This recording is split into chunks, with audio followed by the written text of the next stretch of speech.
Hello everyone, welcome to our channel Foodie Canvas.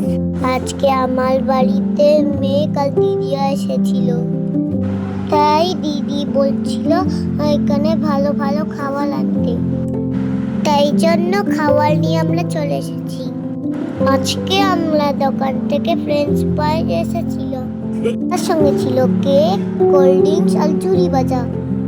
স্পাইসটা খুব ভালো ছিল, কেকগুলো ভালো ছিল, মিষ্টিটা খুব ভালো ছিল। আমরা খুব এনজয় করেছি। তোমরা কে কে এরকম করে খেতে ভালোবাসো অবশ্যই কিন্তু কমেন্ট করে জানিও। যেটা খেয়েছিলাম সেটা খুব ভালো ছিল। এই ভিডিওটা কেমন লাগে অবশ্যই জানিও। আমরা কেমন আছে অবশ্যই জানিও। ভিডিওটা একটুখানি ছিল, এর থেকে একটুখানি দেখা হচ্ছে পরের ব্লগে।